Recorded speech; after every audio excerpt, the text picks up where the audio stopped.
ஆன்மீக நண்பர்கள் அனைவருக்கும் அன்பான வணக்கம்.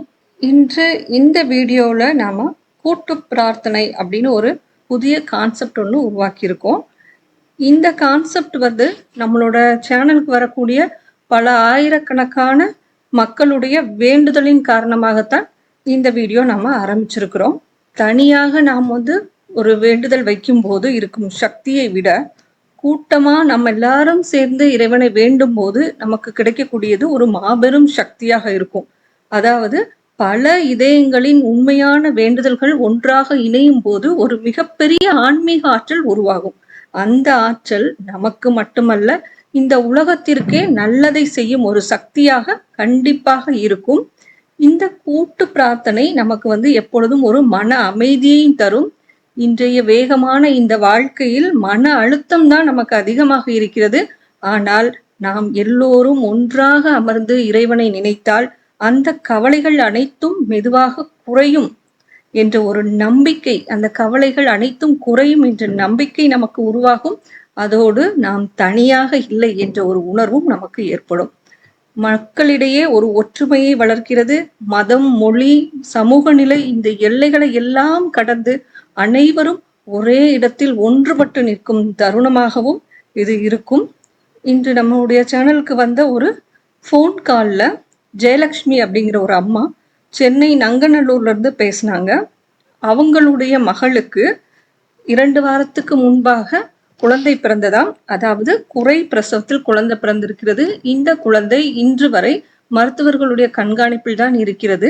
அந்த குழந்தையை அவர்களிடம் இன்னும் மருத்துவர்கள் ஒப்படைக்கவில்லை. அந்த அம்மா சர்க்குரு கிட்ட ஒரு கூட்டு பிரார்த்தனை வைக்க சொல்லி நம்ம கிட்ட ஒரு வேண்டுதல் விடுத்திருந்தாங்க. அதன்படி இன்று இந்த வேண்டுதலை நாம் சர்க்குருவிடம் சமர்ப்பணம் பண்ணியாச்சு. அதோட அவங்களுக்காக நல்ல இதயங்களாகி நீங்களும் வேண்டுதல் வைக்குமாறு பணிவுடன் அவங்க கேட்டுக்கிட்டாங்க. அதனால நாமும் அவர்களுக்காக பிரார்த்தனை செய்வோம்.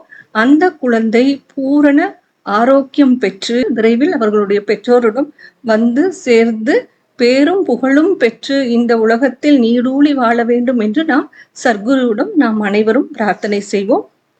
நாம் ஒன்றாக சேர்ந்து பிரார்த்திப்போம். வாருங்கள். ஓம் ஸ்ரீ சத்குரு சச்சிதானந்த பழனி சுவாமிகள் திருவடிகளே போற்றி போற்றி. ஓம் ஸ்ரீ சத்குரு சச்சிதானந்த பழனி சுவாமிகள் திருவடிகளே போற்றி போற்றி.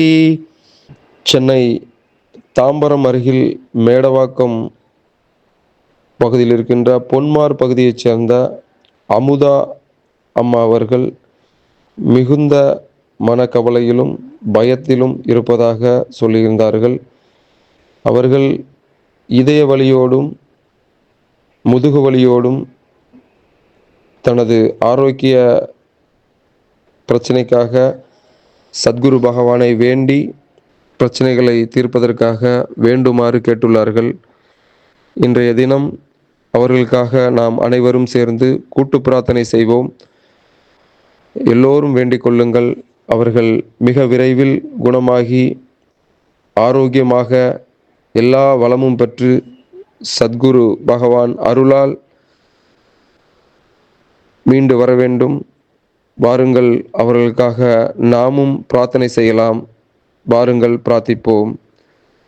ஓம் ஸ்ரீ சத்குரு சச்சிதானந்த பழனி சுவாமிகள் திருவடிகளே போற்றி போற்றி. ஓம் ஸ்ரீ சத்குரு சச்சிதானந்த பழனி சுவாமிகள் திருவடிகளே போற்றி. தற்பொழுது நாம் அனைவரும் அமுதா அம்மா அவர்களுக்காக பிரார்த்திப்போம். பிரார்த்தனை செய்து கொண்டிருக்கிறோம். வாருங்கள், நாம் அனைவரும் சேர்ந்து பிரார்த்திப்போம். அவர்களுக்கு பரிபூரண பகவானின் அருள் கிடைக்கட்டும், பரிபூரண சுகம் கிடைக்கட்டும், பரிபூரண ஆரோக்கியம் கிடைக்கட்டும். எல்லோரும் சேர்ந்து பிரார்த்திக்கலாம். வாருங்கள், பிரார்த்திக்கலாம். ஓம் ஸ்ரீ சத்குரு சச்சிதானந்த பழனி சுவாமிகள் திருவடிகளே போற்றி போற்றி. கூட்டு பிரார்த்தனையில் பங்கு கொண்ட அனைத்து நல்ல இதயங்களுக்கும் கோடான கோடி நன்றிகள். உங்களுடைய ஆறுதலான வார்த்தைகளையும் உங்களுடைய வேண்டுதல்களையும் நம்முடைய கமெண்ட் பாக்ஸில் பகிருங்கள். மீண்டும் ஒரு நல்ல பதிவில் உங்களை சந்திக்கிறேன்.